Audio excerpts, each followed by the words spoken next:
Good evening. The Cypress-Fairbanks Independent School District Board of Trustees are now convened at a regular board meeting on Monday, June 13th, 2022, in the boardroom of the Cypress-Fairbanks Independent School District Instructional Support Center located at 10300 Jones Road, Houston, Texas at 6 p.m. I want to welcome the members of our audience and our television viewers to this meeting of the Board of Trustees. As the Cypress-Fairbanks Board of Trustees, we're here to set goals, listen to reports, approve budgets, contracts, personnel appointments, and make policy for the district. It is not the role of the board to make day-to-day operational decisions. The management and day-to-day operations of the district are the responsibility of the superintendent. We have policies and procedures in place to resolve concerns and issues. This is a public meeting of the Board of Trustees, not a meeting of the public. The meeting is open to all who wish to attend and hear the matters discussed. Audience members may not participate in the meeting outside the designated agenda items for citizen participation or public comment. Disruption of the meeting by any person, including the audience, is inappropriate and will be addressed by the board president or the board's counsel as the meeting parliamentarian.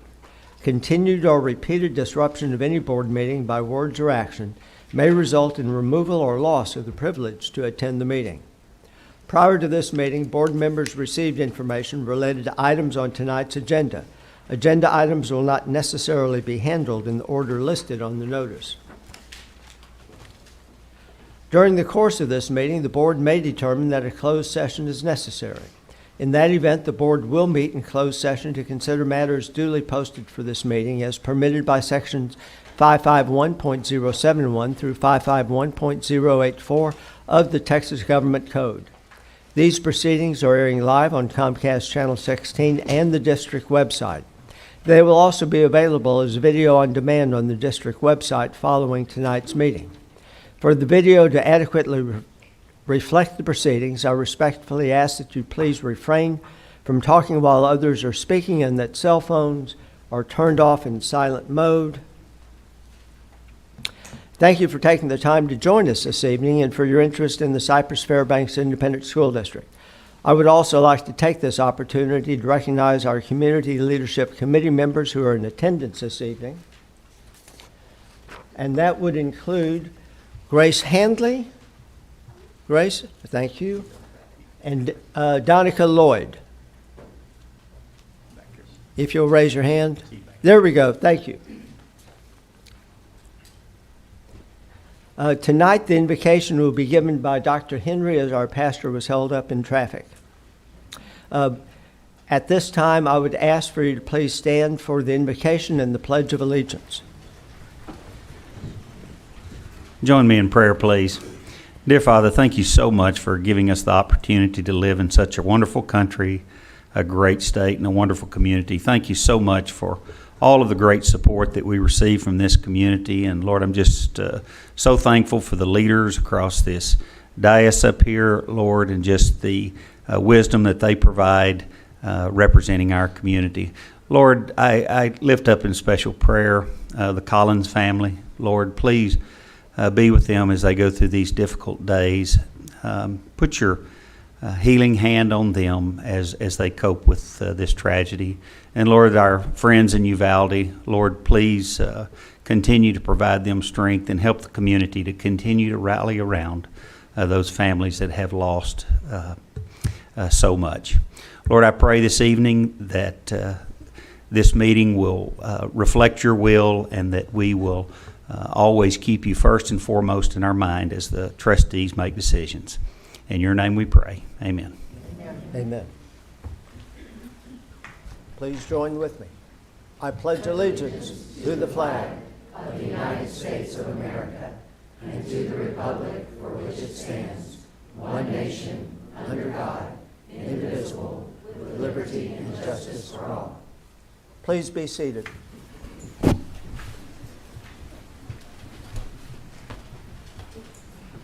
Board member Debbie Blackshear will read the district's vision and mission statement for the benefit of the audience.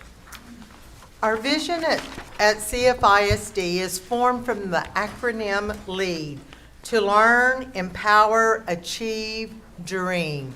LEAD. Our mission is to maximize every student's potential through rigorous and relevant learning experiences, preparing students to be 21st century global leaders. There are no public comments on the recognitions portion of the agenda. Accordingly, we will now proceed with agenda items 4A and 4D under the recognitions portion of the agenda. Agenda items 4B and 4C under recognitions were presented at the board work session on Thursday, June 9th, 2022. At this time, we will recognize the winners of the Texas Science Olympiad tournament. Our presenter will be Denise Kubeka, Mr. Gilbert Sarabia, and Ms. Julie Heineman.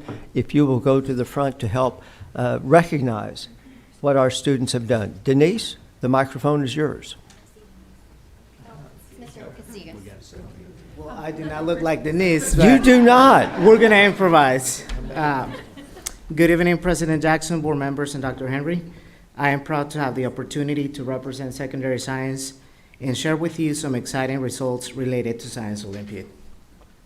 The Texas Science Olympiad Tournament is a rigorous academic interscholastic competition that consists of a series of individual and team events which students prepare for during the school year.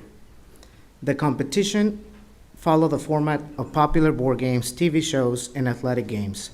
These challenging and motivational events are well balanced between various science and engineering practices. The State Science Olympiad competition took place on April 22nd and 23rd at Texas A&M University in College Station. A total of 30 teams competed from across the state for middle school and another 30 for high school. Teams compete in 23 out of 28 events of their choosing, and medals are given out to the first through fourth places for each of the events. Some of our middle school and high school students earn medals at the state competition, so now I'm going to ask the students to come up and receive your certificate and remain until all the students from your school have been recognized so that we can take a group picture. So we will begin with Anthony Middle School. So we have Abigail Goldsmith,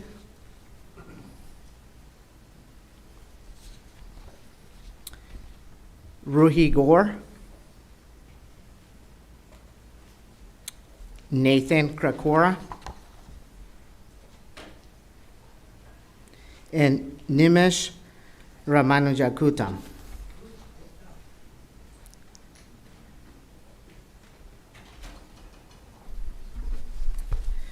So special thanks to the head coach Dana Palmer and the principal at Anthony Middle School, and to the parents for their support. Would you like to come up for the picture? Can we do one more slide with them?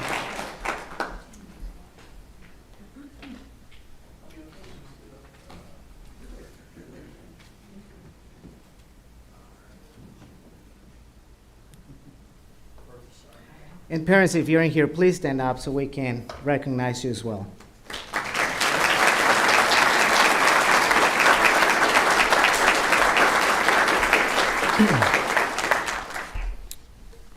Okay, you may go back to your seats now. Thank you.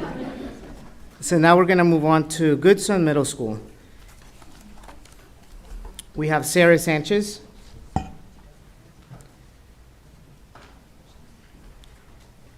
Jade Chan, and Salvador Munoz.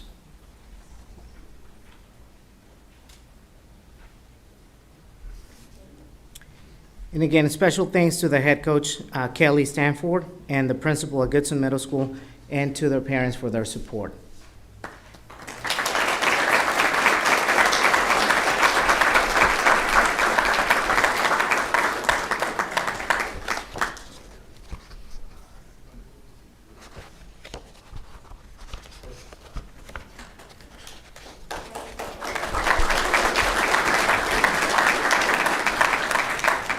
So we'll move on to high school now, and we'll start with Cy Ranch High School. So we have Alex Krakora, David Menon, Siddharth Radhakrishnan,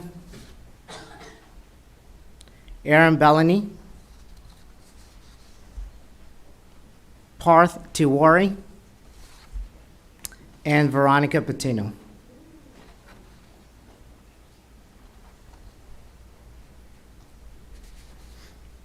And again, I would like to thank the head coach, Kearney Keller, and the principal of Cy Ranch High School, and their parents for their support.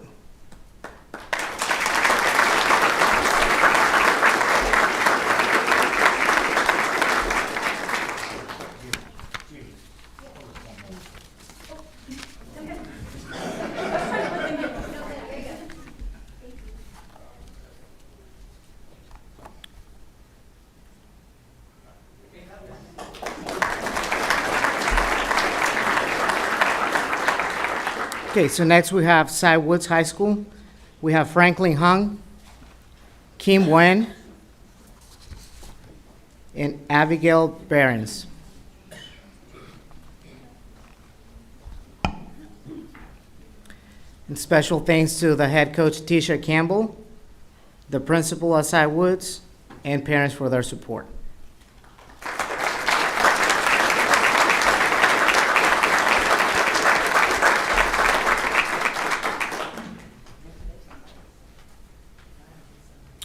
So we're moving on to Cy Falls High School.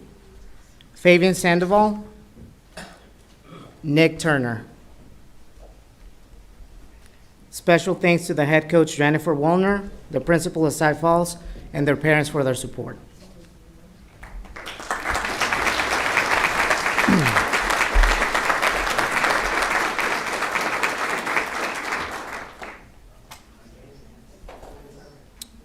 Now we'll do Langham Creek High School, Zaheen Rahman, and Madeline Thomas. Special thanks to the head coach, Russell Hickerson, the principal of Langham Creek High School, and their parents for their support.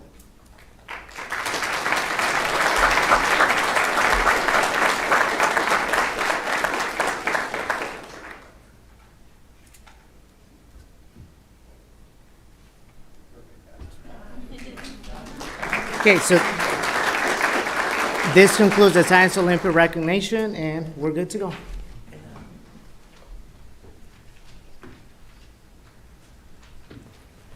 I always enjoy the Science Olympiad presentations. My youngest medaled, and I was a volunteer coach for that time period.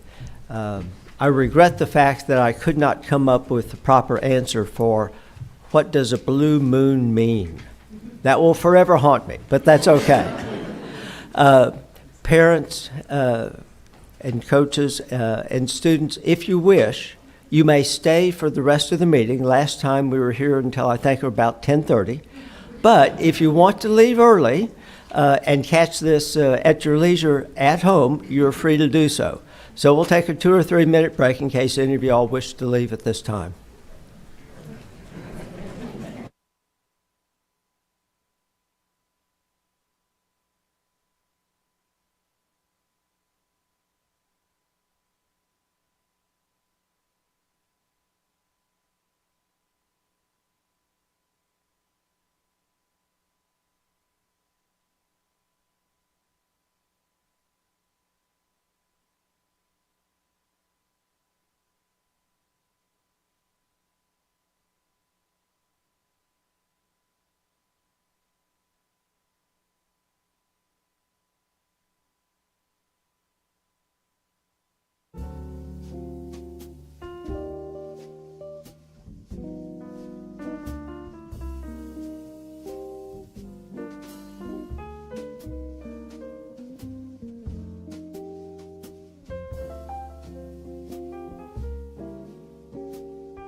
Remaining agenda after the registered patrons have had an opportunity to speak.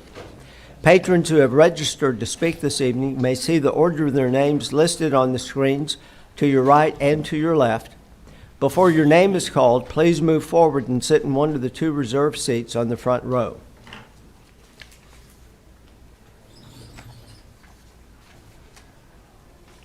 Our first speaker is Stacy DeMeyer. Are you ready, Mr. Secretary? And as you approach the podium, as a reminder, everybody has 2 minutes to speak. You have a 30-second warning. When the red light comes on, we ask that you wrap up your comments. You have about 10 seconds to do so. Got it. Wait, Stacey. Okay.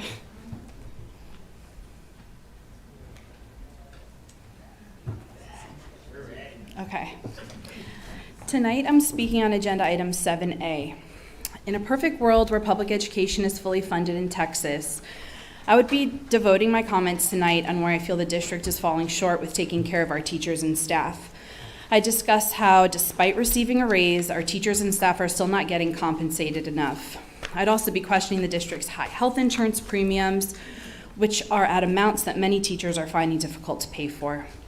But we don't live in a perfect world where our state is fully funding public education. As noted last Thursday night, the district is truly doing their best with what they're working with. And it is clear that what they're working with is not enough. We must come together as a community and do everything we can possibly do to get the basic allotment increased. We are a large district with many active and influential community members. Imagine if our district wasn't regularly making the news for its divisiveness. Imagine if we came together as a community and accomplished this task of bringing more funding to Texas public schools. I'd love to see CFISD make the news for that. To accomplish this, we must pay attention to who we vote for and commit to voting for those candidates who will be making positive impacts on public education. We need every single board member to commit to doing what is best for our district and quit endorsing candidates who want to take funds away from public education. Lastly, we need our community members to reach out to their legislators and urge them to increase the basic allotment. There are many folks like myself that are willing to put in a great deal of work to accomplish this. I hope that the district, along with the CLC, can offer community members guidance on the best way to go about doing this, because for a lot of us, this will be uncharted territory. Thank you.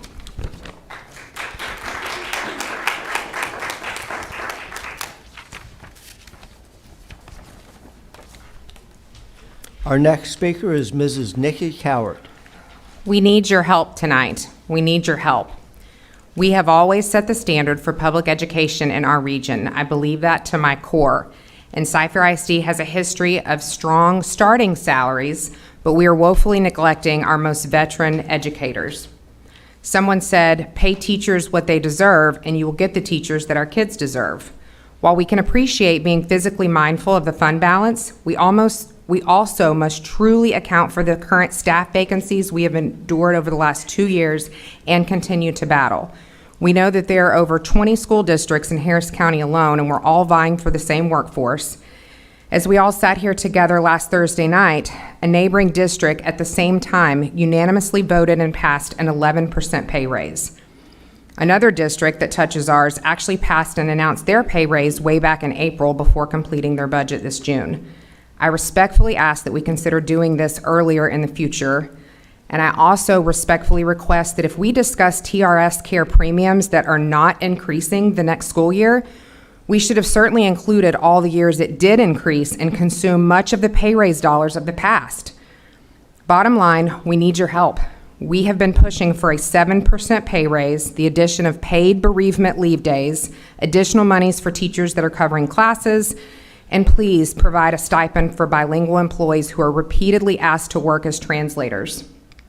I am confident that the more we continue to collaborate and include employee and community voices in this budget process, the stronger our district and student outcomes will be.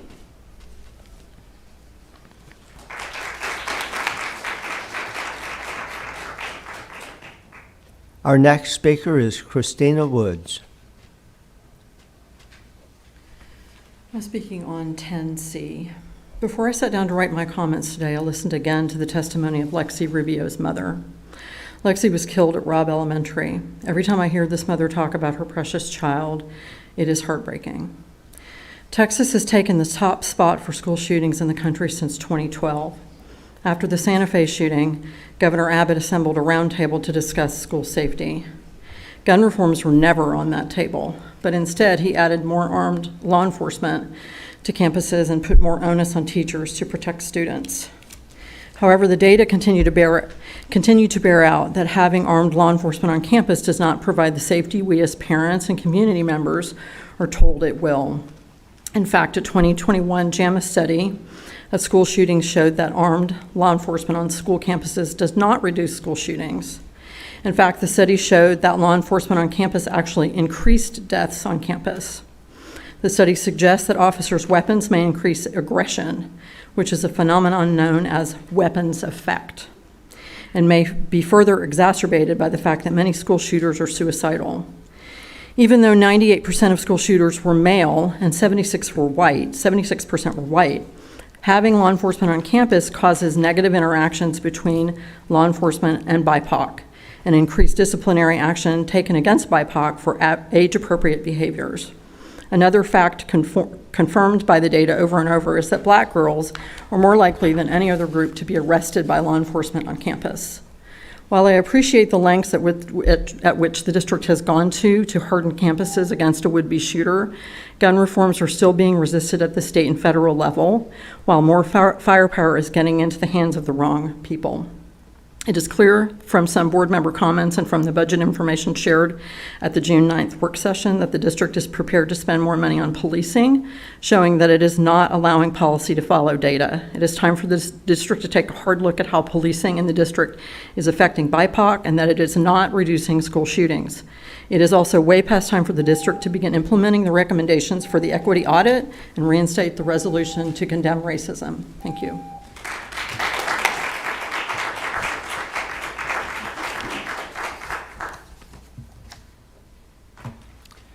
Our next speaker is Danielle Cockrell. Good evening. I would like to speak on 7A. Last Thursday at the school board work session, the conversation regarding salaries went from teachers deserve more pay to teachers would rather have better discipline in the classroom. As I respect fiscal responsibility by this year's oral budget is limited to what if. Student behavior was out of control this past year. Students knew administrators were limited to what they were allowed to do, and they did as they pleased. As teachers, we worked hard to grow students who have deficiencies due to COVID and high absenteeism, to the detriment of both our health, mental and physical, and also our families and work life. Salaries and discipline are not the same. Discipline and campus culture is free. This school board has already put policies and procedures in place that are fair and equitable. They need to be enforced consistently throughout the district. Teachers do not limit their work to planning time. We give up nights, weekends, grading, planning, and preparing. This does not include the monies teachers spend each year to help with student success. Teachers need an increase in salary, not to get rich, but just to simply keep up with inflation. Thank you.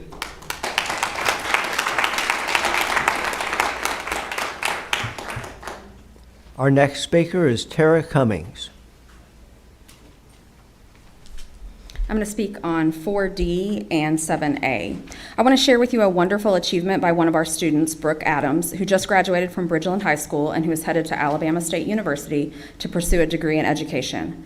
A few weeks ago, Cyfair Civic Alliance was thrilled to award Brooke our Black Teachers Shine Scholarship. At the January work session, Trustee Scott Henry made a vile racist comment about black teachers, and my friends in CFCA decided that we would not let that stand. We sold these shirts emblazoned with Black Teachers Shine, and all of the profits went toward creating a scholarship. We're so proud of Brooke. We wish her the best at Alabama State, and we selfishly, shamelessly hope that she returns to CFISD as a teacher in the future. I also want to wish our queer students and staff an exuberantly happy Pride Month. You are exactly who you should be, and CFISD is a better, brighter place with you in it.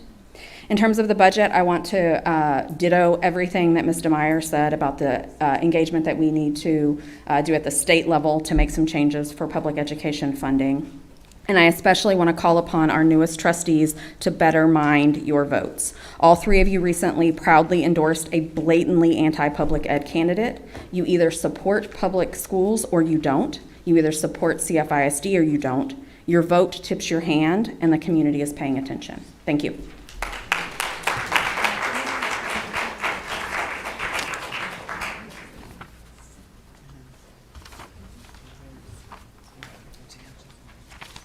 That concludes our public comments. We will now proceed with board comments. 5A, any board member may make a comment during this portion of the agenda without prior posting being required.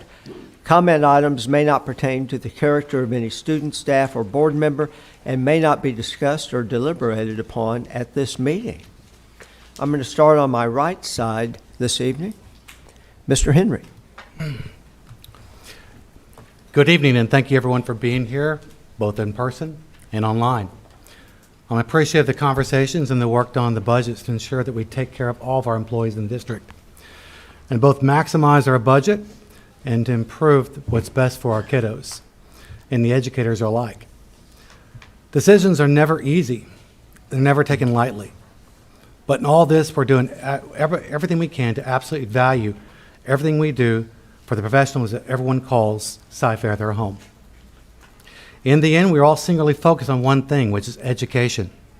And we saw this in grand style at the Berry Center with thousands of graduates entering in the next seasons of their lives. We are privileged to hear from so many great speeches from seniors, and they were so greatly inspirational to me personally. It's with great pride that we see so many graduates heading to great universities and the millions of dollars in scholarships that they earned. Everyone entering the workforce, trade schools, and those making the sacrifice to serve our country in the armed forces. We salute all of them, and wish them the very best in their next life choices. Now that summer is upon us, I hope we can all take a deep breath. We can all take a deep breath, and we can all have a great physical and mental break. My hope and prayer is we all come back with more respect for each other. We can all look forward to a common ground that for our fellow students, our teachers, and those we interact with at school. I want to thank all of our teachers. I want to thank all of our staff. I want to thank all of our administrators. You are so valued and you are so appreciated. And I look forward to you having a great summer. Thank you very much.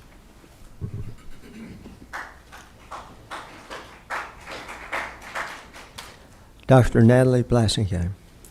Thank you, everyone, for being here this evening, for your engagement. We may not agree on all things, but we can all agree that an engaged community is a powerful one. I want to thank the incredible staff in all roles across this excellent district. You are what makes CFISD great. We are the strongest district in the region because of the incredible student-focused, hardworking, relationship-building human beings who dedicate themselves to our students and families. Thank you for all that you do for your commitment to CFISD. Within incredible constraints and in unprecedented times, we have worked to give the strongest raise possible without being irresponsible to you, the taxpayers and the homeowners in our district. Please know how much you are valued. It is a commitment to be, since 11-12, we've, as a district, taking no credit, obviously, all those who sat in the seat before, to be able to have offered a raise in all for 12 years. I think that is incredible, and I hope that it can always continue that way. I also want to commend the administration for work on the teacher incentive allotment, because that is one path that I can see that is already in the law that we can advocate for, that allows chunks of cash to go to teachers for performing, and not just a one-size-fits-all raise, but one that says your performance in the classroom, your teaching behaviors, the outcomes for your students, your professionalism. We notice that you're a standout, and you have access to a pot of money that does not cost the taxpayers, well, directly, does not cost in the budget of Cy-Fair, but indeed is sitting there at the state. So I look forward to that work as the district forges ahead to see how many more teachers we can include in that formula after we vet out the first stages of it, because that has great promise to bring more teachers more money in their pockets, more staff members. I also want to congratulate Dr. Henry, the administration, and specifically Dr. Linda Macias for an incredible RRR conference, Rigor, Relevance, and Relationships. There were such incredible high-quality speakers that that fed the minds, hearts, and souls of our leaders and teachers and across the district, but not just in our district. 85 districts have access to professional development that they would not necessarily in a small district for the economies of scale. So the fact that we include and expand our educational community, and they were really high quality speakers, including one on trust that was really, I think, thought-provoking for all of us and even for us as a board. And so thank you, commend you for that incredible work. Very professional in all aspects. The Barry Center, as always, the staff, and also just the support of this administrative team. That's not just Linda's thing over there. That was the entire team was there to support.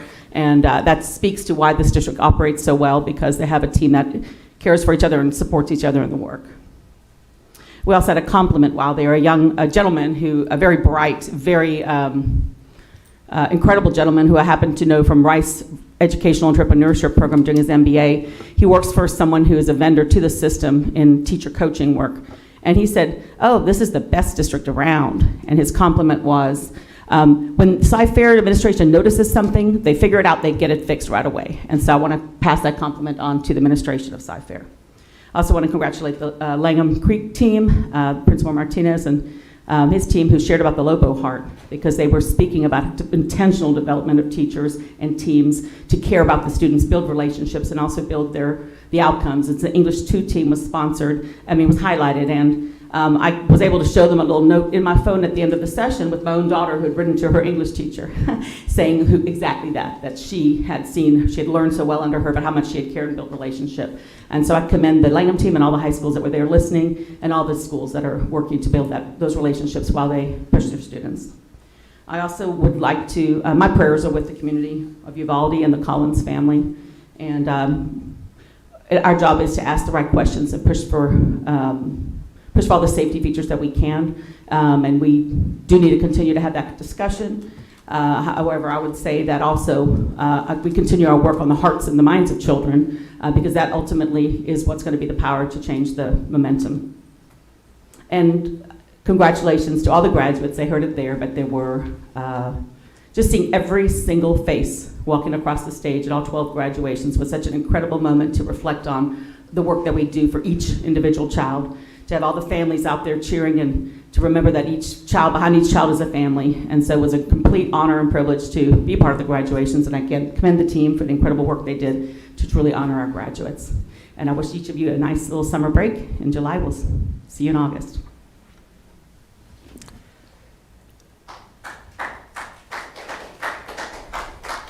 Mr. Sarabia.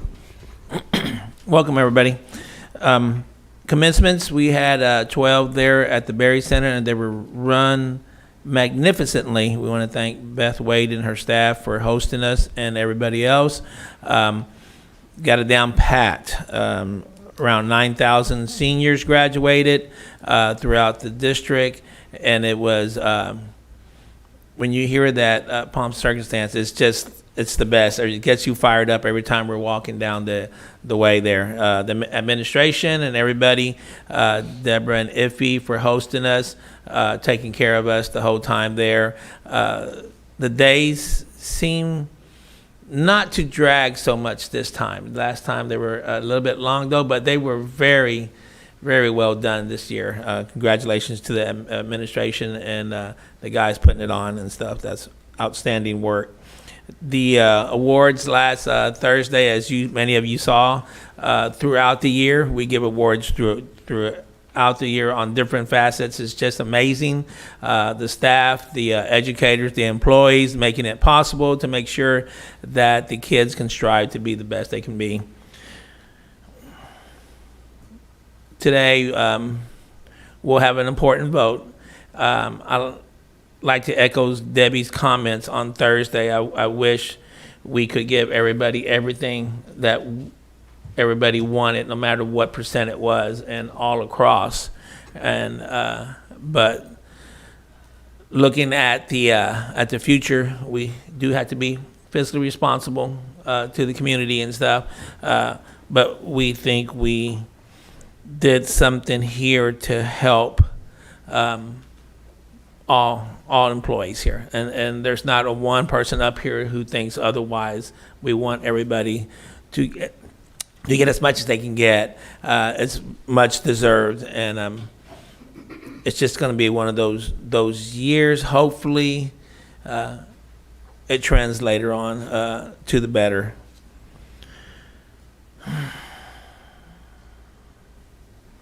We have a lot of hiring to do. We got a lot. We talked about that on Thursday. We do have a lot of people leaving us, and they got to do what they got to do for their families. They got to do what's best for their family.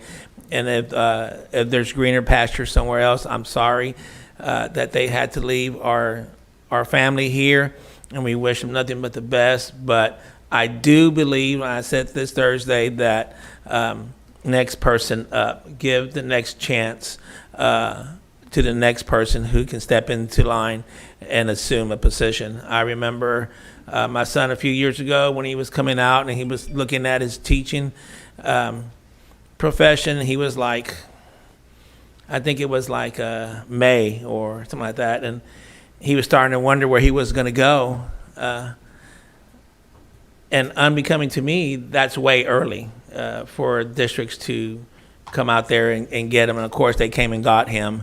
Now, the young kids have choices, and that's a good thing. They have choices, and we're going to go out there and get the best that has to offer for the district. Safe travels to everybody. It's going to be busy. It's going to be busy, but like always, we persevere and we get out there and come back safe to our district and to our families and stuff during the summertime. Last but not least, I miss Roy, but This is Bill's last board meeting. Is that right, Bill? Yes, sir. So Mr. Bill Powell will be leaving us after many years. I believe he had some touching words on Thursday, and we appreciate everything you've done for the district, Bill. And we wish you nothing but the best and happiness.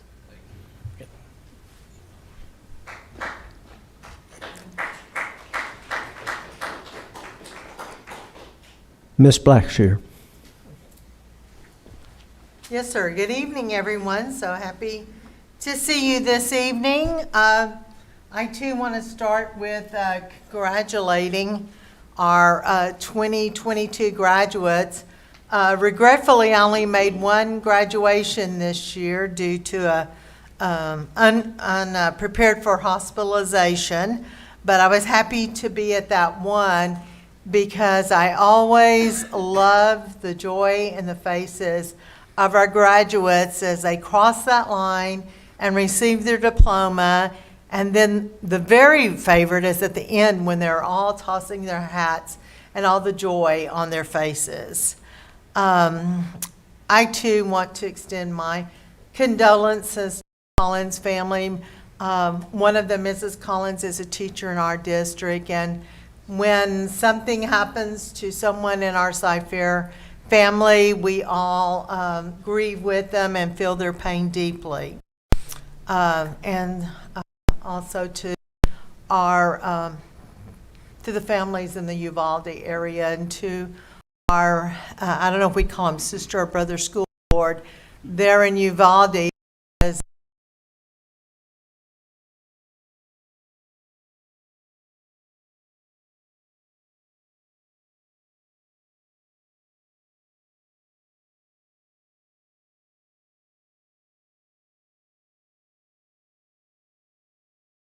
Talk about the budget a little bit.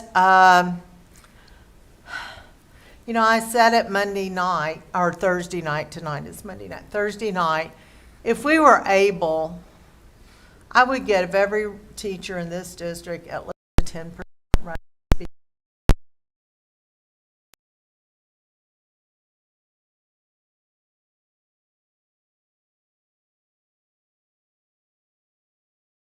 Through our years, experienced some lean years, when maybe at Christmas time we wanted to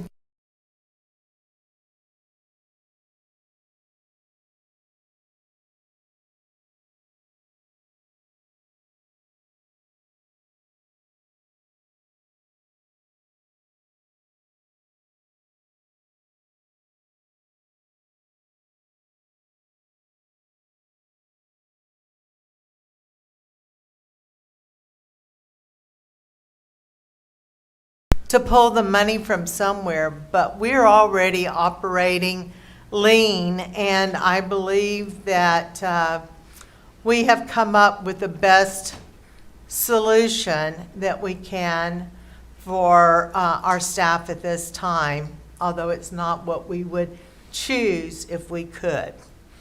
And then I want to say I am so proud of the tone of this meeting tonight.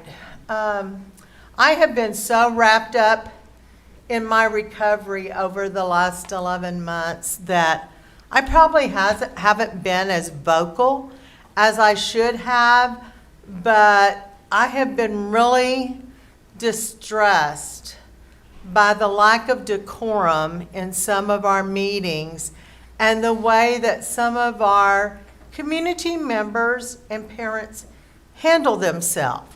We want to hear everyone's opinion, feedback, comments. We value that. We need it. But I always ask that we do it in a respectful manner and respect everyone's opinions presented in this board meeting. It seems like at one time we had two factions, and I will say that first and foremost, I am an American, and I am proud to be American. Now, I certainly have a political party that I probably most closely align to, but I will tell you, when I sit in this seat as a school board trustee, I operate as an advocate, first for our students, second for our staff, and third for our community. And I promise you, I will always do that. That is our role as trustees, is to be advocates for our students and not worry about the different political parties represented. Again, this is great tonight. I'm so proud of this group. And I will always value and want to hear your opinion.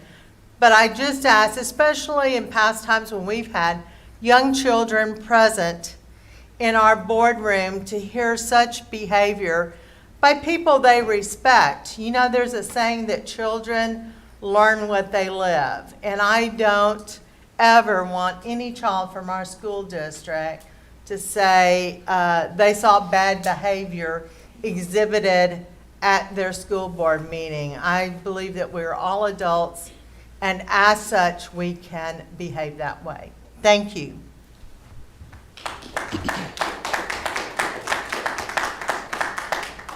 Ms. Heineman.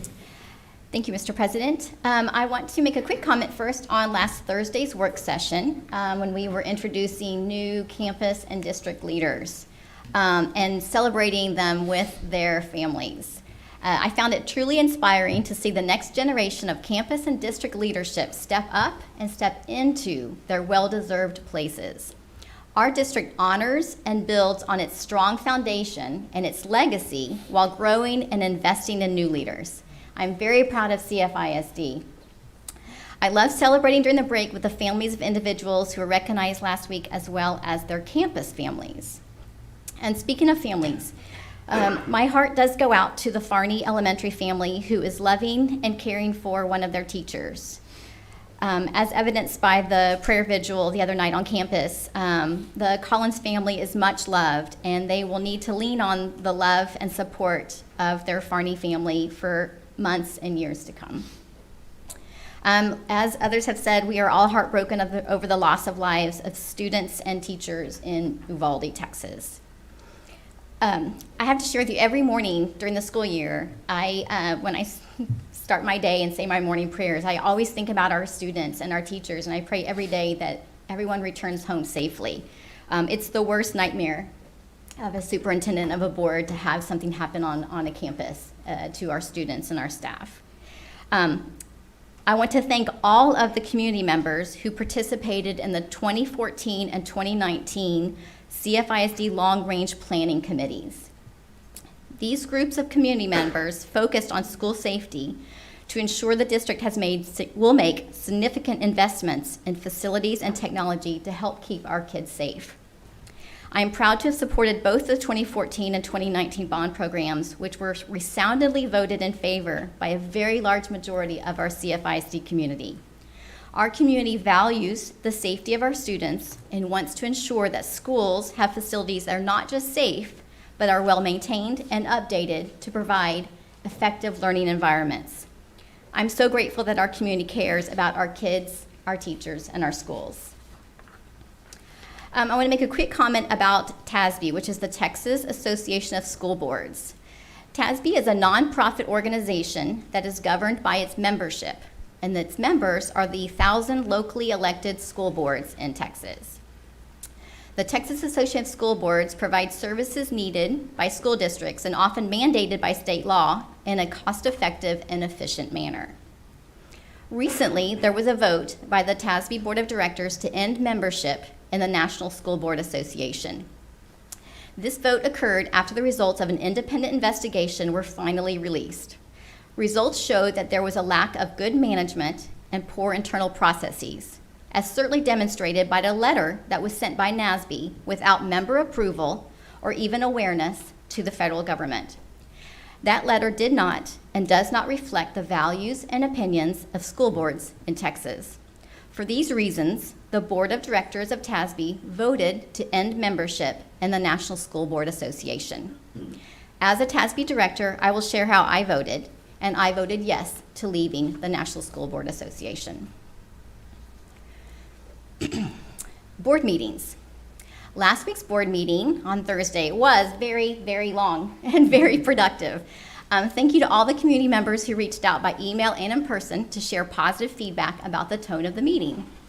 As a board, we want our business meetings to be positive and to be productive. We are always working to improve our meetings in order to govern more effectively. Reflecting on board meetings, I've been on the board for 3 years now, and I attended meetings for about 3 years before I was elected.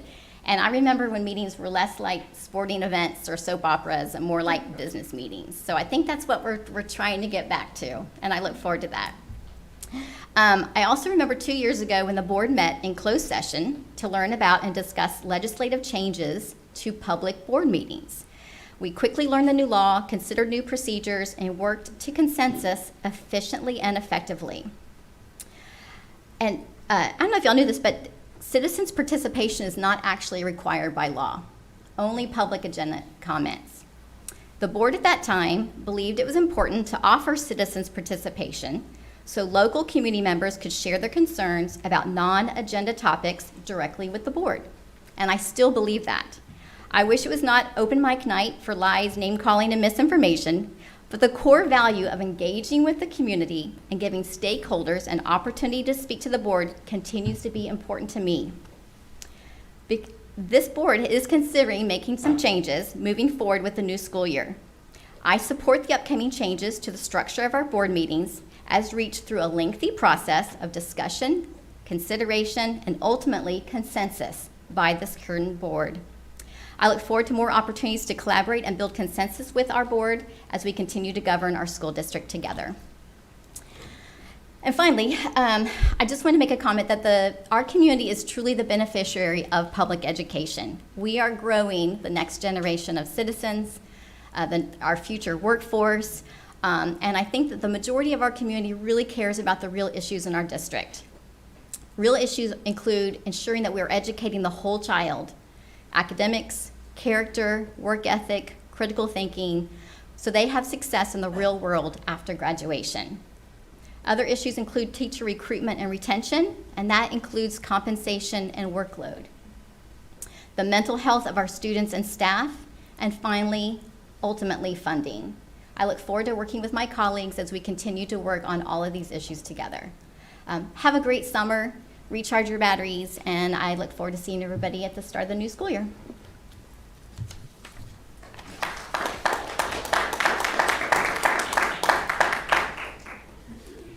Mr. Scanlon cannot be with us this evening. He did provide me with comments. The comments largely pertain to the budget that we'll be voting on this evening, so I will read his comments at that particular point in time. At the last board meeting, not the COW, but the board meeting, I said I was going to be asking this board to adopt a resolution. There's many ways to do so. And the approach I'm going to take is permit every board member to make their own resolution. As a board member, I resolve I will not engage in personal attacks on members of the board or of the school district, as it is against my religious beliefs and does not advance student attainment. Further, I will not support those who persist in this type of behavior. I'm well aware that there's a fine line between criticism of elected officials and personal attacks. I encourage other trustees to state their resolution or not, as they deem appropriate. I was speaking with an elected official who functions out of Austin. And we jointly noted that on a philosophical note, if somebody believes that a word or phrase is vulgar or pornographic or inappropriate, if it is written, would these adjectives also apply if these words are spoken in front of children? We then discussed that the same apparent dichotomy surrounding books written by Mark Twain and the public discussion that entered into it for retention or removal. So what happens now is not new. It's been going on for at least the last 40 or 50 years, but it is never pleasant. We will adhere to Robert's Rules of Order, no matter how passionate our beliefs happen to be. as Ms. Heineman pointed out, we will be voting on revision to board operating procedures, perhaps in August. And also, speaking of August, we will be presenting a revised book policy to be voted on by the board in August.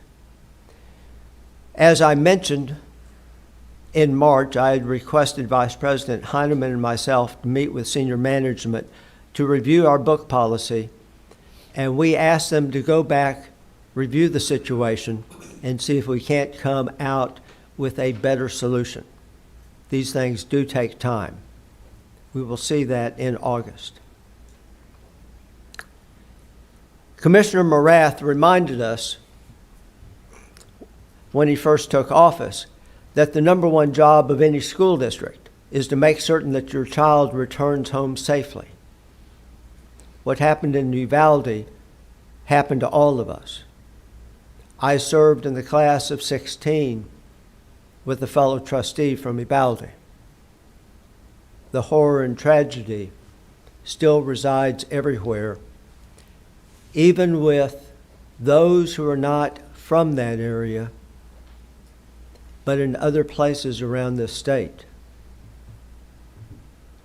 I personally knew students and parents at Columbine High School in Colorado. The tragedy will last forever. I do want to say thank you to Beth Wade and her staff at the Berry Center. Once again, they pulled off a tremendous graduation of almost 9,000 seniors, and it was sold out in terms of reserved seating each and every graduation. I attended all 13 of our graduations. Of the standard graduations, I've missed one, and that's because I had certain complications from treatment that I had not developed a coping mechanism for.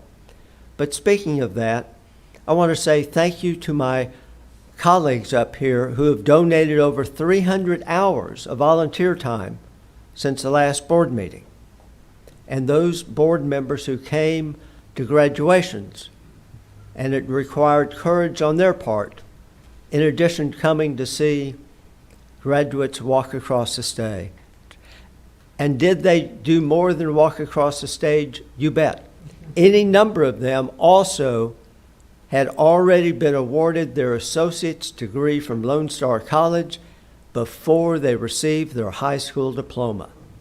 Absolutely magnificent.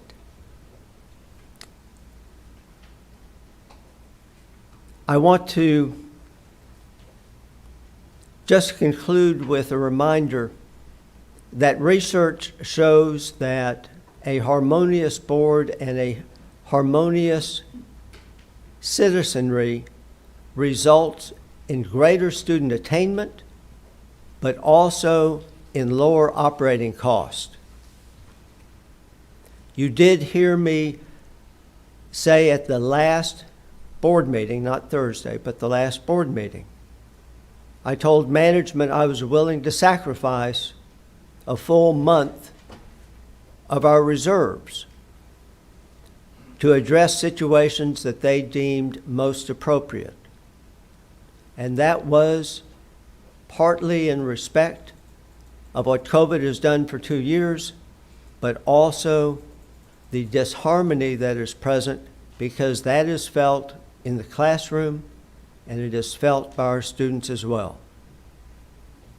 And so that concludes my comments tonight, but I give my coveted Tip of the Hat award to Beth Wade and all of her staff, Dr. Deborah Stewart and Ify Agumake.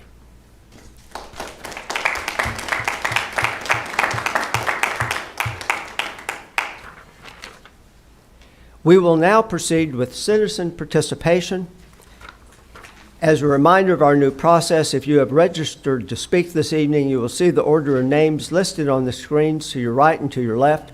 Before your name is called, please move forward and sit in one of the two reserved seats on the front row closest to the podium on my right, but obviously you can visit the podium on the left as well. Once again, 2 minutes, and we have the 30-second alarm.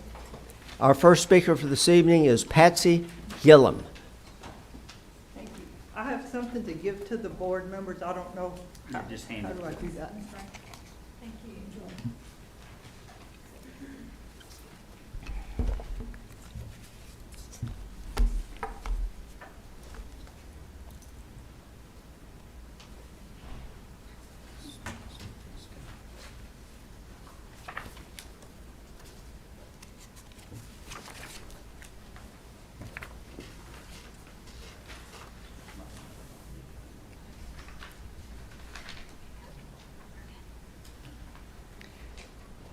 Thank y'all all very much. I am retired from the Cypher ISD, putting in 18 years at Hamilton Elementary in kindergarten and PPCD.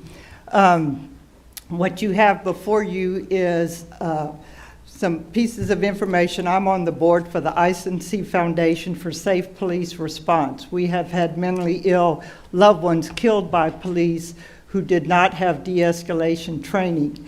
Our booths that we run, we work with NAMI and with law enforcement. The first 3 pages that you have are some cards that we give to families who have mentally ill members or family members or neighbors, which also applies to our student body here at Cypher ISD. This tells the person who is making the call what to tell the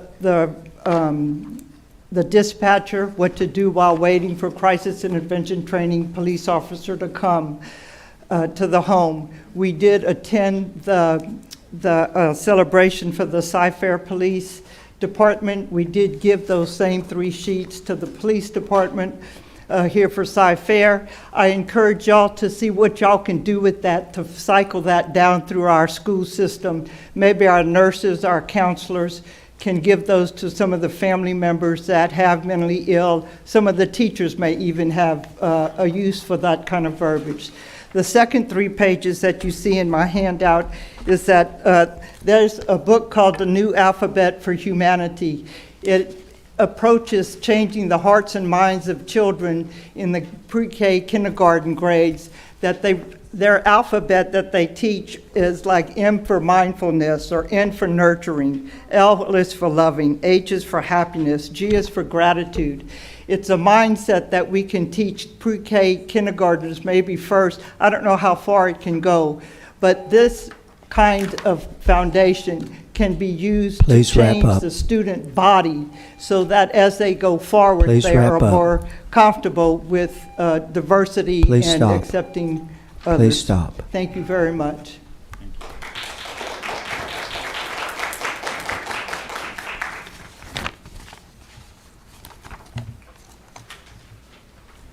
Our next speaker is Todd LeCompte. Good evening. My name is Todd LeCompte. I have two boys that attend Cypher Independent School District. For those of you guys that know me, I'm very passionate about helping people just in general, but especially kids. I wanted to share a verse from Matthew chapter 18, verse 6. And it goes, "But whoever causes one of these little ones who believe in me to sin, it would be better for him if a millstone were hung around his neck and he were drowned in the depth of the sea." Now, one of the things that I came up with the help of some of my friends was we recognize that there's a deficiency in the number of volunteers in the school districts, not just in Cypher, but also across Texas. And so what we've done is we actually opened up an organization called Texas Civic Alliance. And what we're going to do is it's actually a conservative Christian group for people that basically share our values. We want to get volunteers to come and help in the communities across the state, whether it be with like a bus buddy, a mentorship program, which I look forward to basically being a part of this year, watchdog dads, what have you. So we want to basically have a positive impact on this community, and whatever we can do to help out, that's really all we're concerned with, is basically helping the kids and obviously the teachers and administration for the school district. So wanted to kind of make everybody aware. We're going to have different chapters. One of the branches that we do have is obviously Cypher Civic Alliance. It's not to be confused with a Facebook group. I know there's a Facebook group that's out there, but we are a legal entity. We do not accept donations. We're not giving donations, But what we are doing is we're giving up our time, and that's the sole focus, is just to volunteer in our community. Thank you.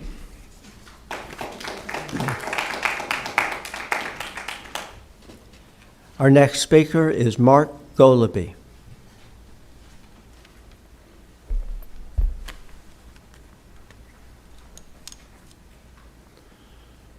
Good evening, board members, and appreciate my 2 minutes. There are some who consider the actions by some parents as an effort to destroy public education. Far from it. We are for public education because we are fully aware there are many whose only option is public education. We are advocating to empower these parents to take control of their child's education. It is you who are destroying public education. It is your policies that institute a curricula driving parents to homeschool, private school, and charter schools. It is your policies that are creating an environment in which teachers feel compelled to take their skills and talents to pursue other career options. And you know that. With all of that, your general counsel has the temerity to declare that the proceedings of these parents are unofficial. The audacity to state that the proper administrator will get the minutes of the parents' discussion. Parents coming here, all right, to plea their case and implore action, all right, are unofficial. If they could get what they wanted done by a simple call to the principal, do you think they would be coming here pleading and imploring some type of relief? If this administration can so flippantly dismiss those who entrust their children and pay the taxes, as a board member, I would question how they regard you. Are you just window dressing, all right, to play nice and tell us and regale us with stories of your bus buddy tours? Thank you.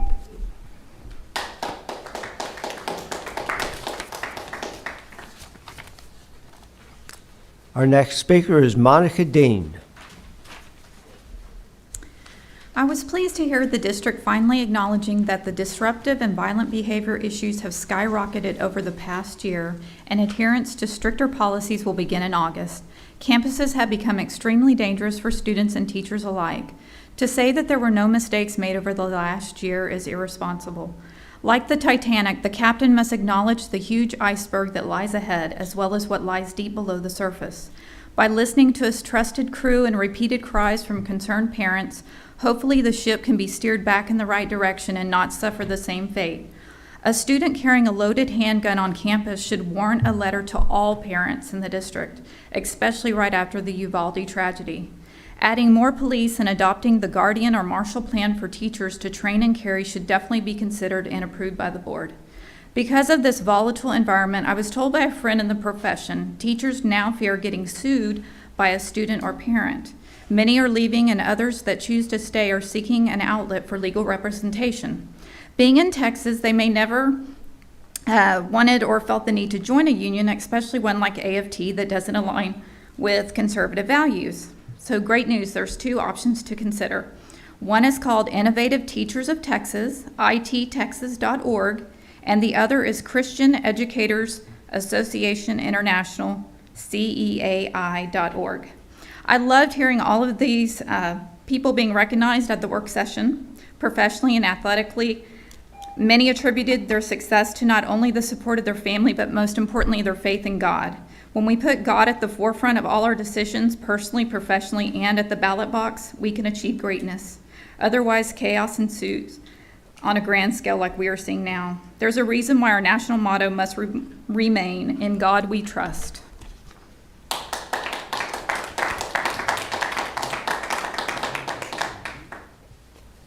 Our next speaker is Judy DeHaan.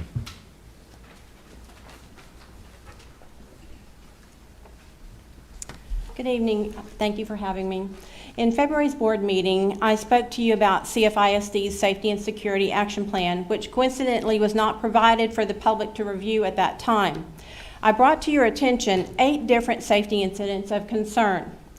Since then, you have heard testimony from other parents and previous board member of several additional incidents, to include an administrative member hit during a student fight at Cy Woods, a student was being severely beaten by another student in a classroom. To stop the injury, another student intervened and received a concussion at Labai Middle School. A student was sexually assaulted by several students in the cafeteria at Campbell. A student transferred out of the district due to ongoing harassment by girls having sex in the bathrooms at Bridgeland. These continued incidents show a lack of discipline and a culture of violence being allowed in our schools and in the classroom. CFISD's discipline enforcement, therefore, was a primary topic of the working session. Our teachers' responsibility is to provide a safe, quality learning environment, and they need to know and see that they have administration's backing and willingness to enforce disciplinary measures. We demand that the board and this administration provide the needed support and backing for our teachers to effectively manage their classrooms. We understand that the TEA committee assigned to ascertain reasons for teacher vacancy came to Cy-Fair within the last few weeks. We are hearing that discipline and the lack of support by admins is the major cause of the exodus, leaving a severe shortage of teachers at over 30%. Was the board aware of this meeting and contact? What type of questions or survey was provided? Were all teachers surveyed or interviewed, or a hand-selected group? What were the results of this meeting and survey? Did the TEA review exit interviews of staff or interview those not returning next year? It is the community expectation that we address the culture of violence that exists and how it relates to teachers' exodus. We must continue to strive for answers and solutions for our teachers and students. They deserve the best. Thank you.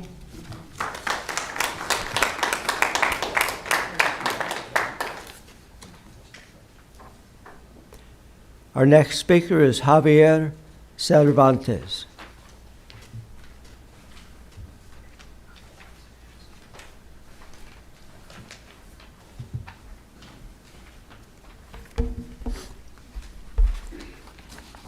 Hello, members of the board, and of course, Dr. Henry. I was part of this year's graduating class at Cypress Park High, and a part of Cy Park's first class of College Academy students. I came here today no longer as the president of the chess club or Ezra the Tiger at Cy Park, but as the unofficial president of this area's chess club association. I'm here to bring awareness to what we've done and make sure that it's heard to everyone in the CFISD area. This past spring, Cy Park held the first district-wide tournament. It was a success. The schools involved were Cy Lakes, Cy Springs, Cy Woods, Cy Ranch, Cy Park, and Bridgeland High School. For too long, the game of chess has been forgotten, and we're here to hopefully bring back the game to the community. I'm 18, and the rest of our board members that we've been trying to put together are also really young. We're striving for a newer and reoriented game of chess for everybody in the community.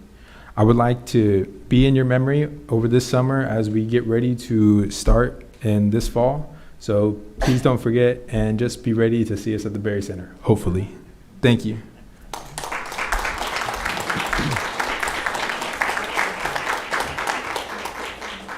We will now go back and pick up agenda item 4D. The superintendent will make remarks and announcements, including the honors and achievements earned by staff and students in recent weeks. Presenter is Dr. Mark Henry. Thank you, Mr. President, trustees, members of the audience, staff. So glad y'all are here this evening. This is a great place to be, and I'm proud to be part of this school district. The 2021-22 school year was a memorable one, filled with many achievements.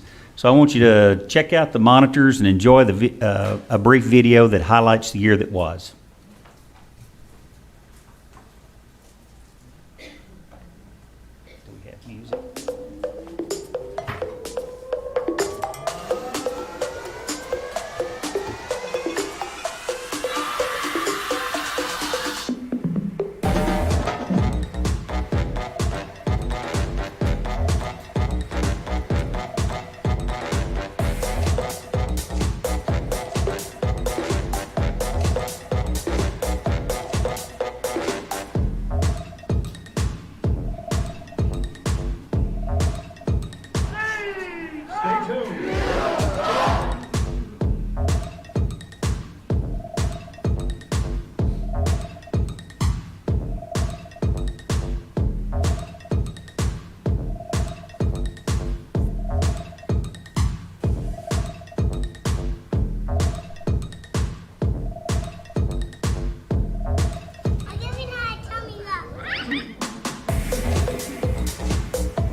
That's just a small sampling of the things that are going on in Cy-Fair ISD. And in fact, we have the advantage of being a large district, a suburban district, and having a community that wants to see a place where all students can achieve. So just if you looked at that video and saw all of the activities and all the places that we get young people plugged in, and the great staff that we have, and the great recruitment tool we have in Cy-Fair ISD because of our facilities and the support they receive from our board, it really makes it a destination district and the best place to be.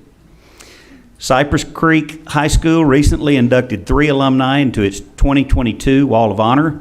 Please enjoy this brief video recap of the event. Well, today we're honoring 3 individuals. They're the inductees for the 2019 Wall of Honor, which was put on hold for 2 years because of the obvious reasons, pandemic.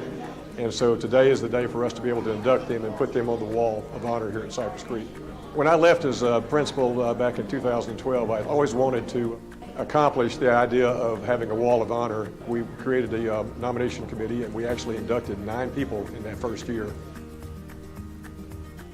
This is the first time I've been back in these walls since 1995, so it's kind of a trip. But it's such an honor, and it's a wonderful excuse to get my whole family and my whole crew together and come home.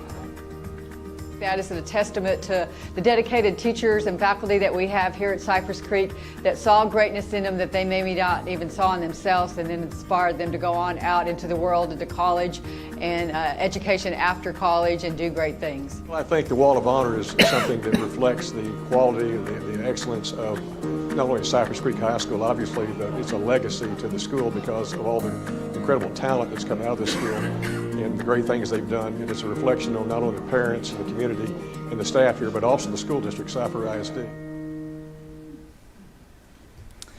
Many graduating seniors from the class of 2022 walked the halls of their former elementary schools to inspire the younger students towards success. Please enjoy this brief highlight video.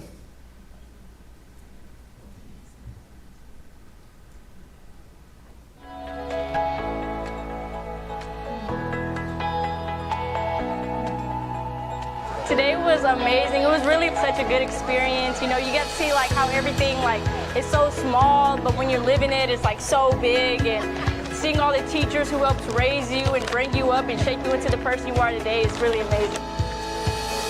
Watching these kids cheer you on, we're their future and they're our past. And it's just so overwhelming, it is. But I'm happy to move on with life, and I hope that when they get to this point, they remember everything about their elementary and how their experience with growing up was.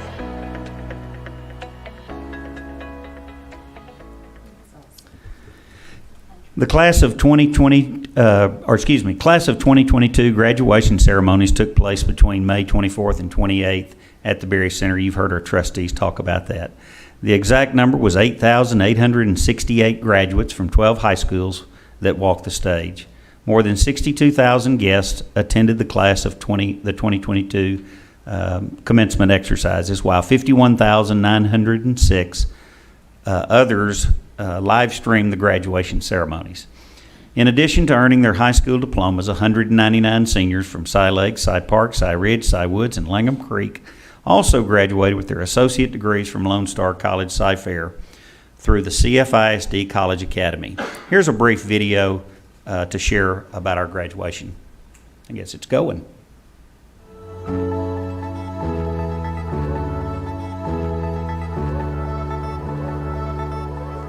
My favorite memory has to be the union that Bridgeland has, because when one of us fell, we always picked up the other, no matter how far they got down. And the greatest memory is just the union about it and the family.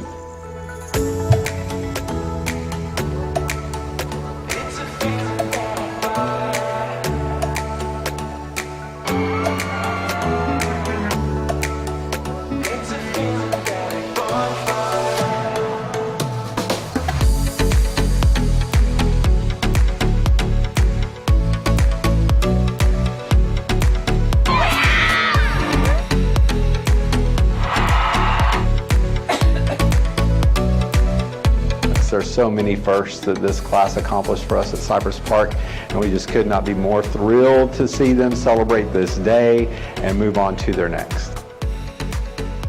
We finally made it here. Graduation day!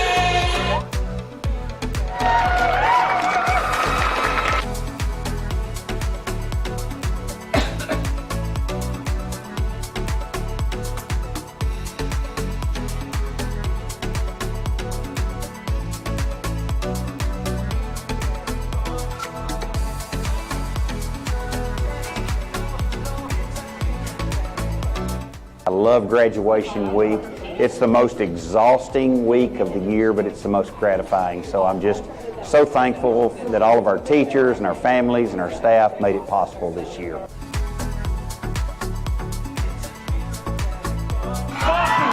Grab your caps and never forget this is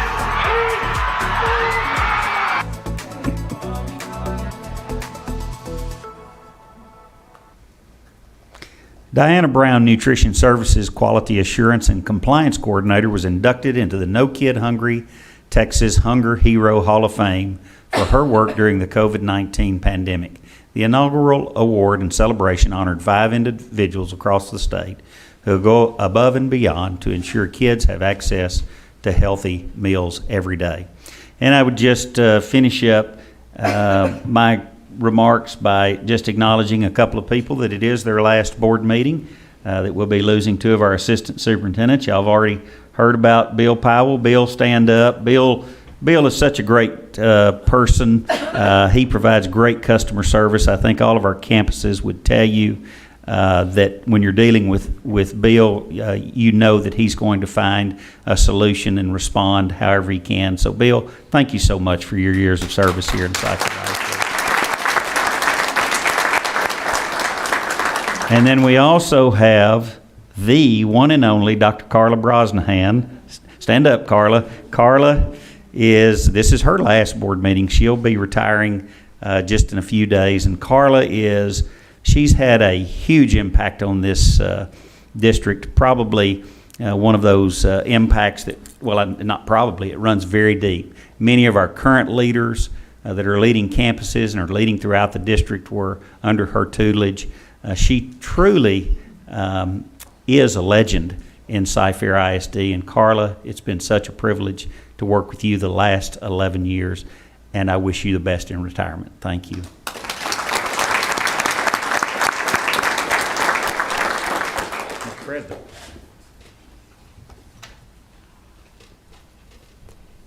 Agenda items 7A, 7B, and 7C under reports were presented at the board work session on Thursday, June 9th, 2022. We will now proceed with the public hearing portion of the agenda. 8A, the board will hold a public hearing on the adoption of the 2022-2023 budget at 6 p.m. on Monday, June 13th, 2022. Our presenter, CFO Karen Smith. Thank you, President Jackson. Thursday night at the board work session, administration reviewed with you the proposed budget for 2022-2023. What I'll be going over to this evening is incorporating the recommendations made by the board and briefly provide you a presentation updating you on that information. So just to go over the items that really changed as part of the presentation, I do want to highlight the salary increase of 2% on the greater of midpoint or base and increasing teacher starting salary to $60,500. However, based on the board recommendation, the recruitment and retention stipend has been changed. The recommendation is $1,000 for full-time professionals and then $1,000 for full-time professionals, and then $2,000 for full-time hourly and paraprofessionals. These will be paid in 2 payments, one in the fall semester and one in the spring semester. Part-time employees will receive half of this amount. And then the rest of the items remain unchanged that are listed here. The substitute pay increase, which would be $18 per day. the additional teachers and paraprofessionals for growth, as well as an increase in the benefits and TRS associated with anytime we increase salaries or staff, those items go up, as well as at the elementary and middle schools, a behavioral interventionist or a testing coordinator. This slide mostly remains unchanged also, so I'll just go to highlight that it includes the additional 6 police officers, which will cost a little over $400,000. This slide has been updated. I shared this with you on Thursday. The average percent increase for employees with the 2% salary increase on midpoint or base, as well as the $1,000 stipend for professionals and the $2,000 stipend for hourly and paraprofessionals. So you will see here for example, the hourly support, taken into consideration the 2% raise and the $2,000 hourly the stipend, they will receive an average of a 12% raise based on that dollar amount. And then as you go down, you'll see that mostly the ones that have been changed on this particular slide are going to be the hourly and paraprofessional from what was shared with you on Thursday evening. This slide remains unchanged and shows you the general fund revenues of the district of $1,057,997,339. As I mentioned on Thursday, our revenue is all made up of primarily our local revenues, which consist of property taxes, and state revenues, which consist of state aid. The general fund expenditures have been updated to reflect the increase in payroll expenses because of adding the $2,000 or increasing the stipend for hourly and professional from $1,000 to $2,000, as well as the 6 police officers. As you can see here, payroll costs are 89.81% of the district's budget. And the budget now reflects a deficit of $109 million. As I mentioned to you on Thursday, the district is required to adopt a budget by... Yes, sir? I want to finish that statement. Oh, yes, you are correct, yes. With federal dollars, it's a It will be 0% deficit budget. Absolutely. Thank you, Dr. Henry. The general fund, we must adopt a budget by fund and function. And this reflects the different functions of the district that we have to adopt. The first slide, I won't go through all the information, but I do want to highlight that instruction is 65.18% of the district's budget. And then the next largest category is plant maintenance and operations.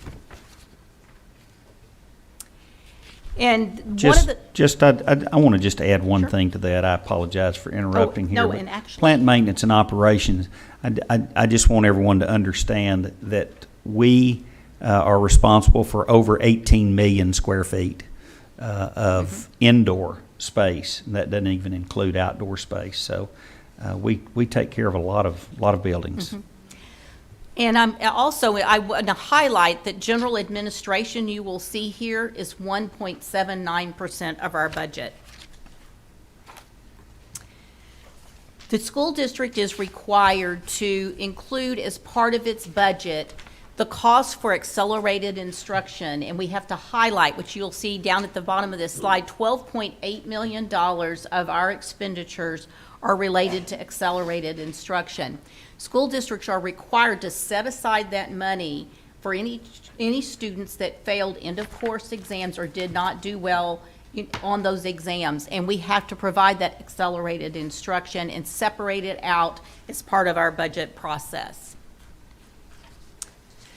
As you can see here, the instruction is 67% of our budget, and if you take that and add in the instructional support, that's 80% of our budget, all tied with instruction.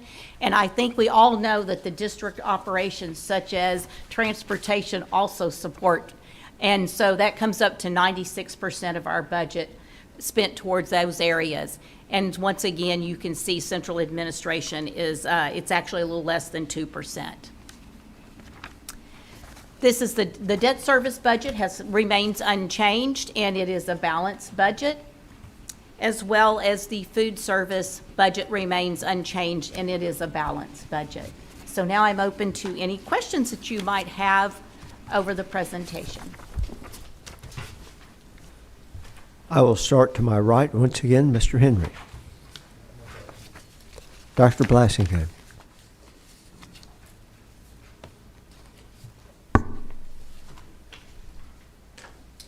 Fantastic work. Thank you so much for taking all those pieces and putting it together. The question is just what the ESSER funds look like into the following year, the year following this, and the impact on fund balance. That's a great question. Natalie, it'll actually, Dr. Blassingame, it'll depend on obviously where our deficit ends up this current fiscal year that we're in right now and almost completing, as well as next year. So that could vary a little bit based on if all funds are spent and all positions are filled, then there would be about, let's see, I've got that right here. There would be about 10 million left for 2023, 2024.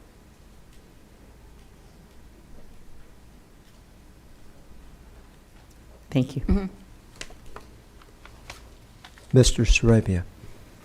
Karen, thank you and your staff for all the hitting around the edges and everything you did. You did an outstanding job, and I know we kind of put you through the ringer there the last few weeks and stuff, though. But thank you again for stepping up and showing the district the true spirit, though. Thank you, Karen. Thank you, and I would just have to thank my staff. I couldn't do it without them. Absolutely. Ms. Blackshear. And Karen, I too thank you for all the hard work you and your staff done. Y'all are, you crunch so many numbers, I would be seeing them in my sleep. Just one thing, because I've received quite a bit of email since Thursday night's last meeting, and one of the concerns that I heard was about the stipend.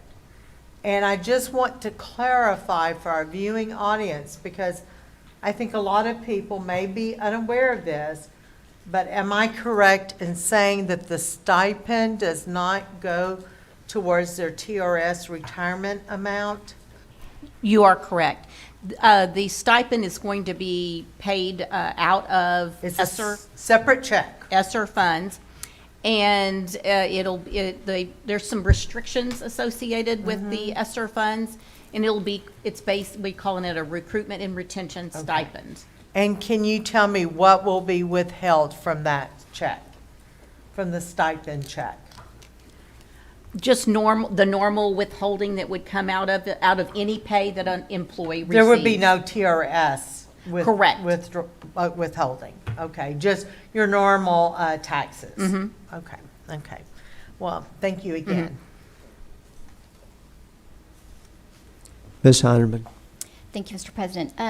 Again, Karen and team, thank you for incorporating all the different ideas and the feedback and putting this together so quickly. I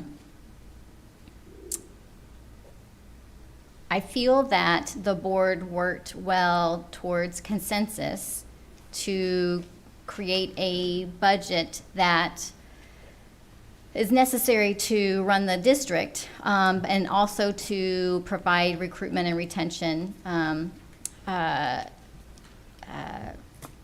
encouragement for our full-time and part-time professionals and hourly and paraprofessionals.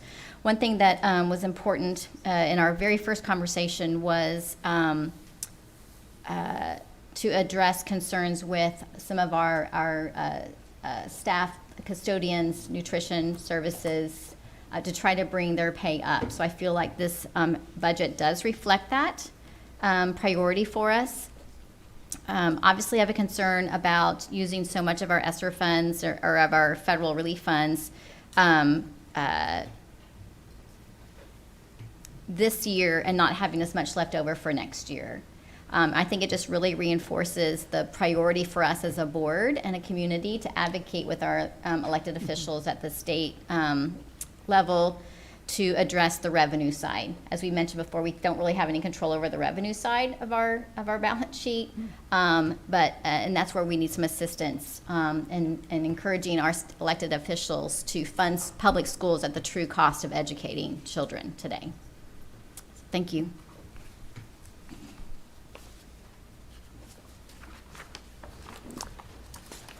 I will go ahead and read Mr. Scanlon's comments, as opposed to waiting to when we actually vote on the budget, which will happen later this evening. Hello all. I cannot be with the team this evening for this important vote. I and the team have been working with the administration over the past few weeks to craft a budget that solves for two primary objectives: increase pay within the constraints of what is possible financially, and determine additional key considerations based on feedback from teachers, paras, principals, and our admin team. As we have progressed the conversation, these objectives have evolved into the following objectives, not stated in order or prioritization: support our teachers and do our best to increase salaries with the state funding formula we have, provide a safe learning environment, hence the consideration of adding CFISD police, improve quality of life for teachers with additional discipline testing support based on per-campus needs, retain a fiscally prudent budget that keeps district bonds at their current and preferred ratings so we can support funding initiatives in the future. Tonight, the board will vote on a budget that is a final recommendation from the administration. I have read the proposed recommendation today, and I agree with the recommendations provided. The recommendations align with the expanded objectives summarized above, and we believe this is a path that provides maximum and balance for the two primary objectives. We understand the seriousness of the budget increase during these inflationary times. Our team has sought to be creative within the bounds of what is fiscally responsible. Lastly, we as a board will work to meet with our state representatives to increase funding for our teachers during the next Texas legislative session. Our teachers and paras are the front line, with our amazing staff and admin team providing support so that our students obtain strong learning outcomes. Thank you all for your commitment to our students and parents. Lucas Scanlon. I think Mr. Scanlon did an excellent summary of where we were in the budget process. Something, Karen, that we chatted about last Thursday, but it's a presentation that we make every time we review the budget. There are always different percentages. And merely because somebody receives a larger percentage, say for a salary increase for a teacher, it does not mean that moves them ahead of Cy-Fair, but then again it might. So if you would, remind us where these salary increases will come in line with our neighboring districts. Mr. Jackson, it'll put us in line with our neighboring districts based on what has been announced from our neighboring districts. What we have seen is just the beginning, starting teacher salary, and it would put us in line with those. Some of the districts you may have heard may be giving a larger increase. However, they were below us in comparison to where our staffing or compensation plan is at this point in time. So they're just catching up to Cy-Fair ISD. My recollection of the presentation that you made previously is that these increases and the stipend would keep Cy-Fair teacher salaries either at the top or very near within the top. Is my memory correct on that point? You're correct based on what has been announced to this point. Yes, sir. Just, Mr. Jackson, just to add to that too, and of course we're just throwing out the starting teacher pay, which is comparable to the area. Some may have eased past us a little bit, but we're right in that general area. But I don't know about this year because I haven't seen the salary comparison at 5, 10, 15, 20, 25 years. But in years past, we've either been number one or number two once you get into years of experience. And I feel confident we'll be very competitive once you get up in those categories once this raise is added in. Thank you, Dr. Henry and CFO Smith. Other comments from the board or questions? I'll look to the right and to the left. That concludes the public hearing. I would announce that no citizens signed up to speak on the public hearing itself.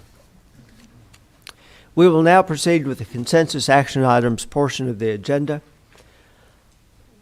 9A, the board will consider approving the minutes of the May 9th, 2022 regular board meeting. The following non-consensus action items were moved to consensus during the board work session on Thursday, June 9th, 2022. 10A, the board will consider approving the budget amendments for the period of April 1, 2022 through June 30, 2022. 10B, the board will consider approving a resolution for the commitment of the district fund balance. 10E, the board will consider a resolution approving the district's investment policy and investment strategy and the investment officers of the district, the independent sources of instruction relating to investment responsibility for the investment officers of the district, and investment training hours. 10F, the board will consider approving on second reading additions, revisions, or deletions to district policies. 10F1, EHBC local special programs, compensatory accelerated services, revise. 10F2, EIE local academic achievement, retention and promotion, revise. 10F3, FL local student records, revise. 10G, the board will consider approving a request for a Texas Education Agency low attendance day waiver for March 22, 2022 in response to the decline in district attendance rate as a result of inclement weather.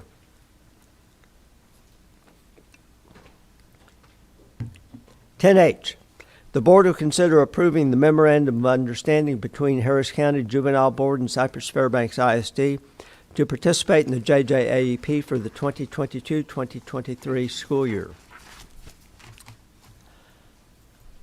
10I, the board will consider approving the memorandum of understanding with Texas Higher Education Coordinating Board, THECB, Texas A&M University, and CFISD related to the Advise Texas College Advising Corps program.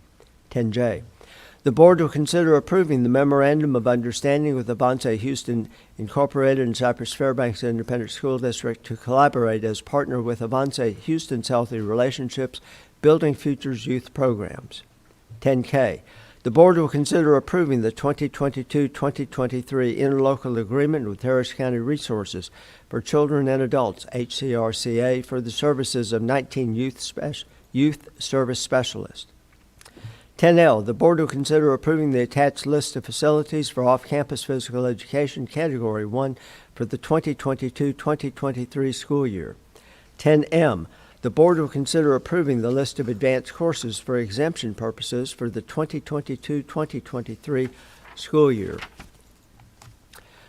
10N, the board will consider approving the district's hazardous traffic conditions resolution as required by TEA to receive supplemental transportation funding. 10O, the board will consider approving construction proposals and contracts paid from bond funds to the recommended contractors and authorize the superintendent or designee to execute all necessary documents related to such contracts as follows. 1001, 2021 Alt and Wilburn Elementary School renovations. 1002, 2022 Jarvis and Wood Spillane Road traffic signal. 10Q, the board will consider approving a resolution to join and participate in the following interlocal agreements and authorize the superintendent or designee to execute all necessary documents related to each interlocal agreement listed.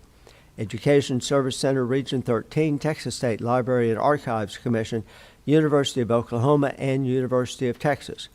If any board member wishes to remove one or more of these items for further discussion, please do so at this time. Any board members to the right wanting to remove anything? Anybody to the left? Seeing none, I will now entertain a motion to approve the consensus items as recommended or amended. Mr. President, I move to approve the consensus items as recommended. Second. Motion has been made and seconded. Now is the time for any further discussion or questions on any of these items. To my right, seeing none to my left. Mr. Powell, before you leave,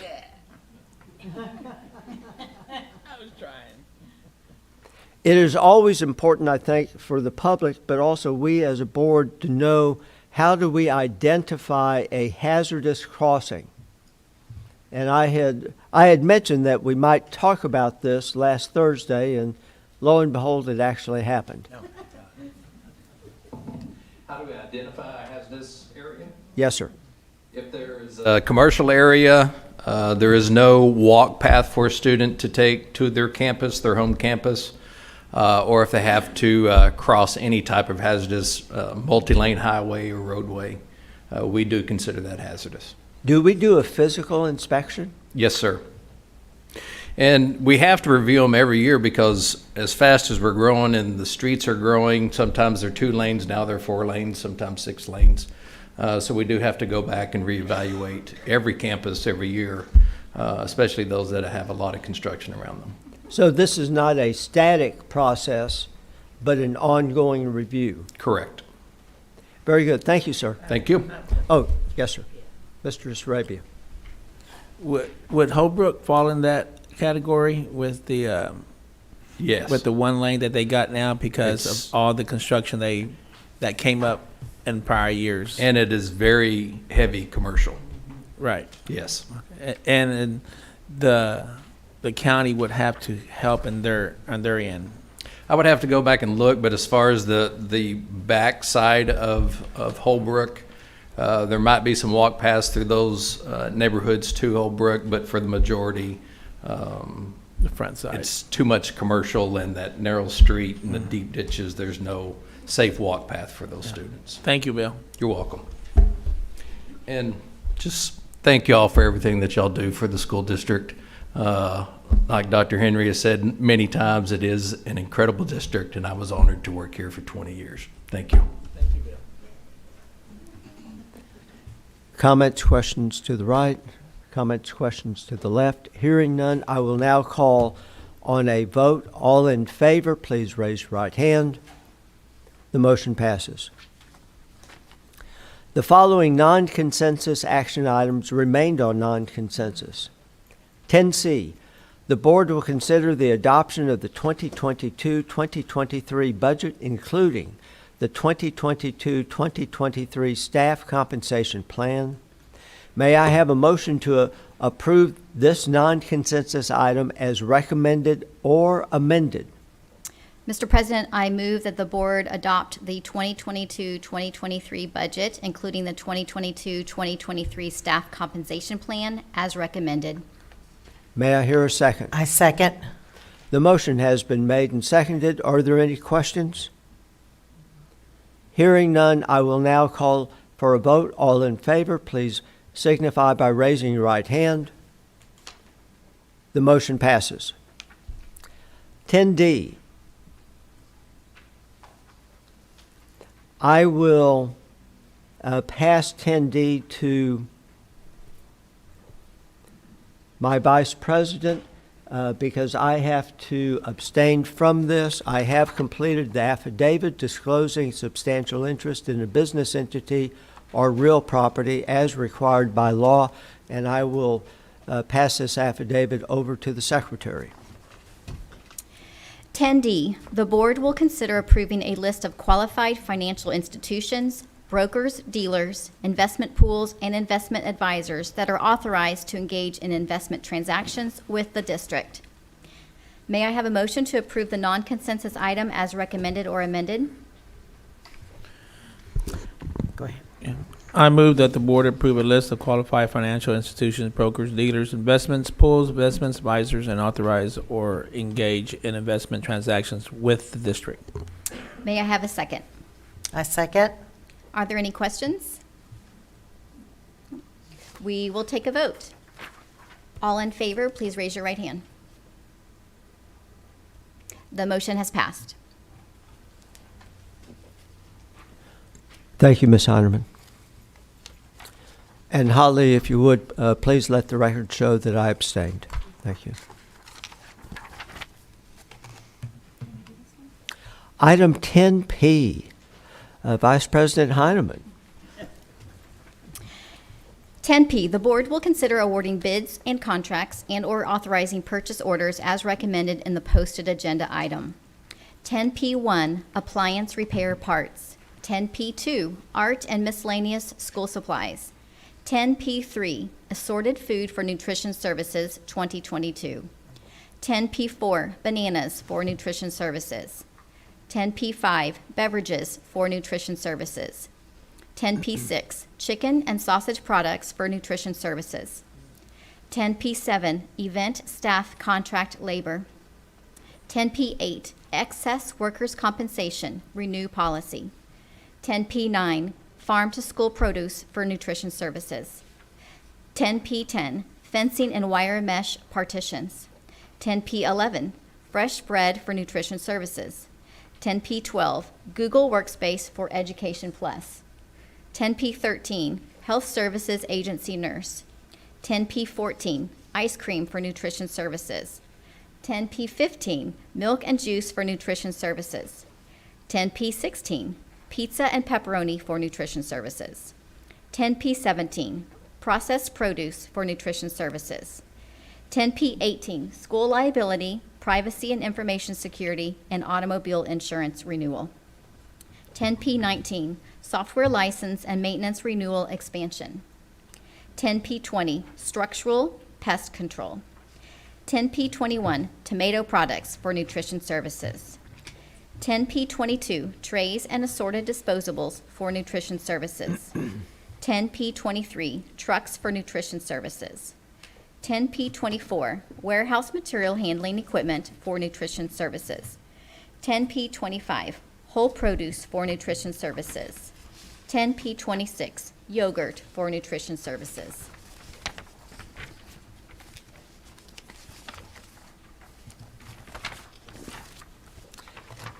Thank you, Vice President Heineman.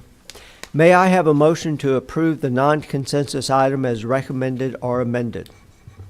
I move that the board award bids and contracts and/or authorize purchase orders as recommended in the posted agenda item. The motion has been made. May I have a second? Second. Motion has been made and seconded. Floor is open for discussion or questions. Ms. Blackshear. Mr. Jackson, I just wanted to note that I will be abstaining from the vote. My son works for a company that was awarded one of the bids in item 10P3 and 10P22, so I will be abstaining from the vote. Thank you, Ms. Blackshear. Other questions or comments? Hearing none, I will now call for a vote. All in favor, please signify by raising your right hand. Motion passes. Holly, if you would, please have the minutes record that Ms. Blackshear abstained from voting.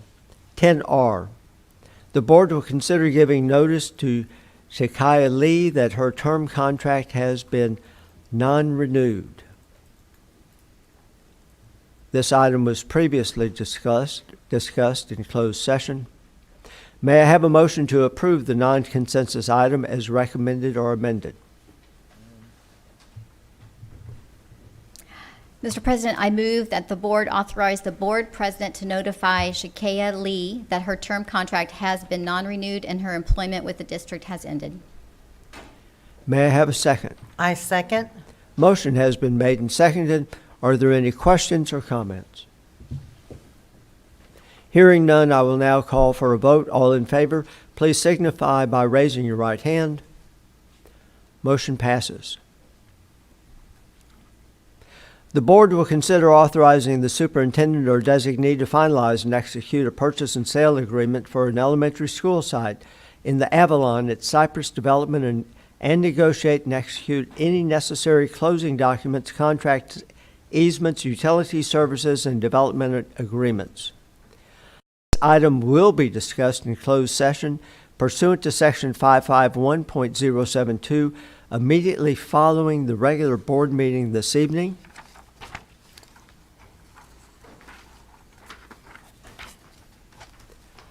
10T. Consider a level 4 appeal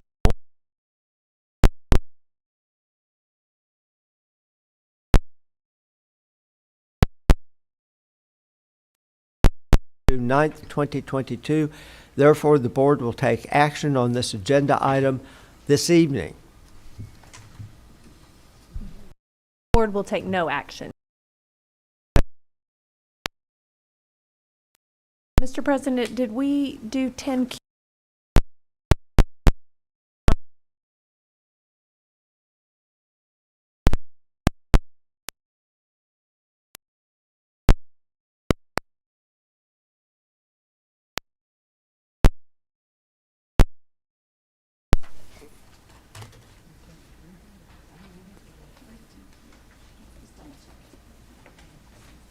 And now Dr. Henry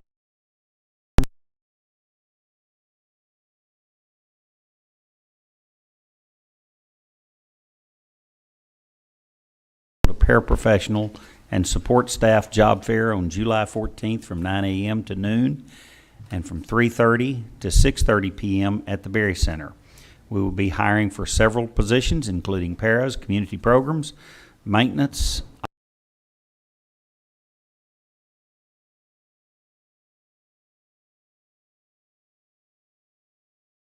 district web.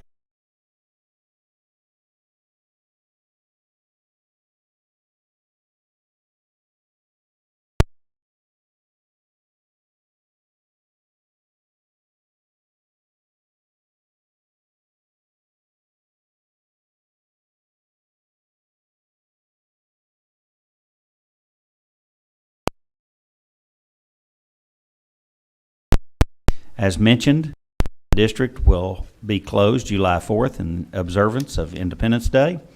A reminder that fireworks are prohibited on property.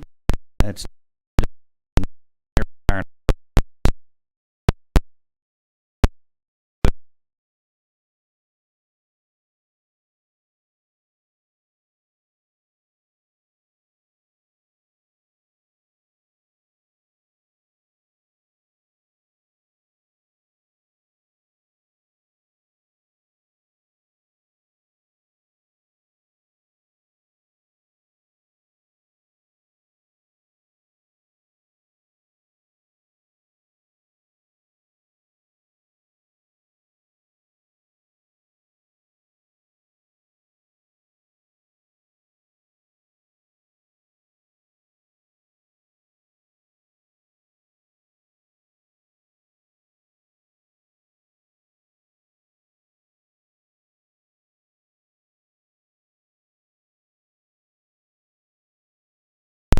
we